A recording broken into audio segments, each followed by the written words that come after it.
Welcome to The Explainer. We're jumping right in today because what's happening in the Middle East, well, it's escalating. And it's escalating fast. This isn't just some far-off regional problem anymore. No, this is hitting global economies hard, and it's forcing some really tough, high-stakes choices for world leaders, from Washington all the way to Tehran. So let's break it all down. Okay, so here's our game plan. We're going to look at how this battlefield is just getting bigger and bigger. Then we'll check out the economic shockwaves that are hitting all of us. After that, we'll get into the big question. Is America really gearing up for a ground invasion? We'll see what Iran could do to fight back. And finally, we'll look at how a country like Pakistan is stuck right in the crossfire. Let's do it.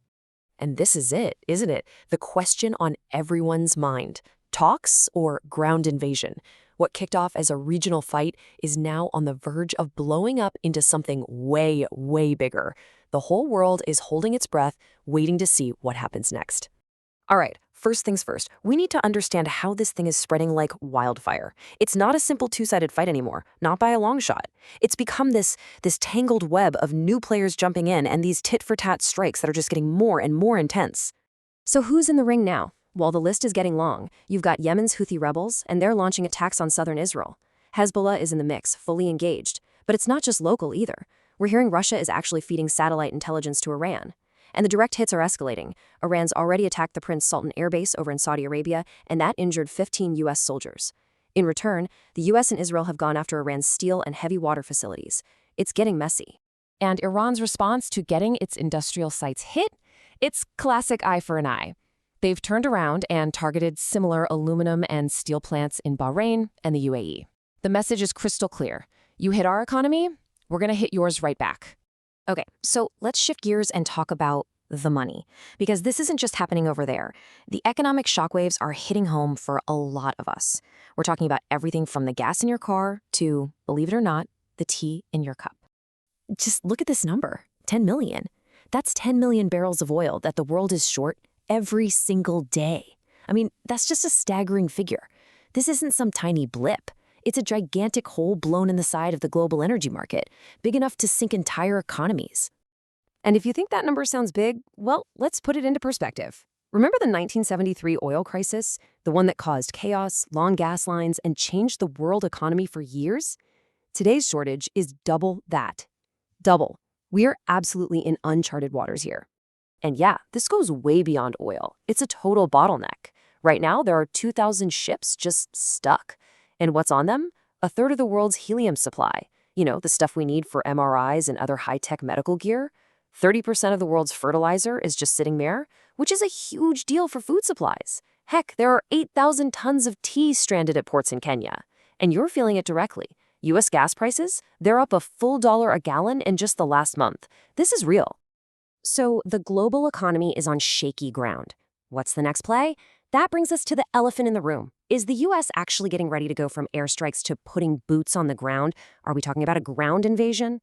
Well, if you look at the signs, the pieces are definitely moving on the chessboard.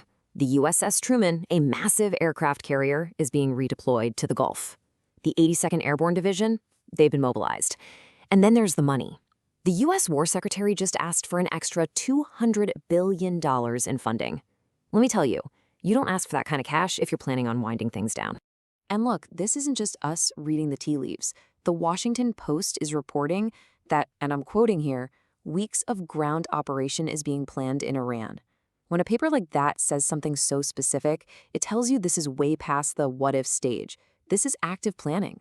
But okay, let's keep things in perspective for a second. The number of troops being gathered is around 7,000. Now, compare that to the Iraq invasion back in 2003. That was 150,000 troops for a country that's 4 times smaller than Iran. So what does that tell us? This probably isn't a plan for a full-scale takeover. It's looking more like a limited surgical strike on key targets like the oil hub on Karg Island. And what about the neighbors? You have this incredibly blunt quote from Donald Trump about the Saudi crown prince. He basically says the prince is now on board, calling him a warrior who is fighting with us. You know, putting the colorful language aside, what this really signals is a belief in Washington that the Gulf nations are lining up with the U.S. against Iran.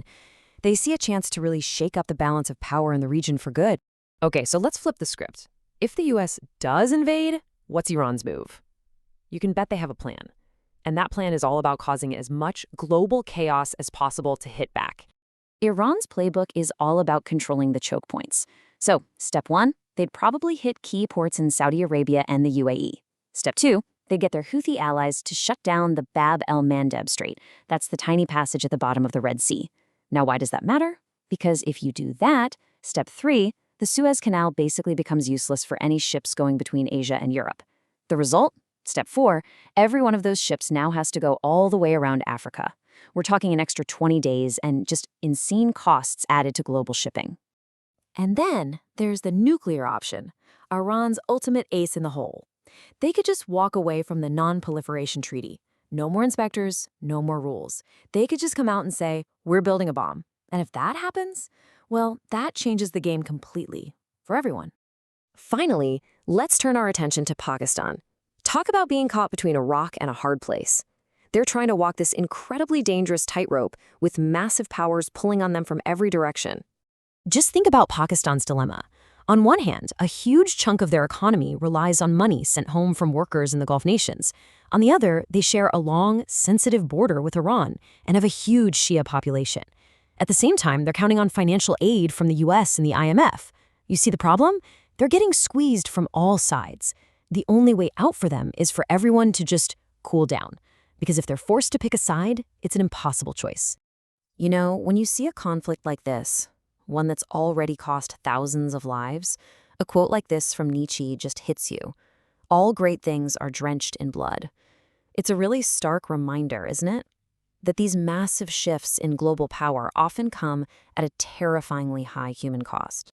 So it all boils down to this final huge question. What's the end game here?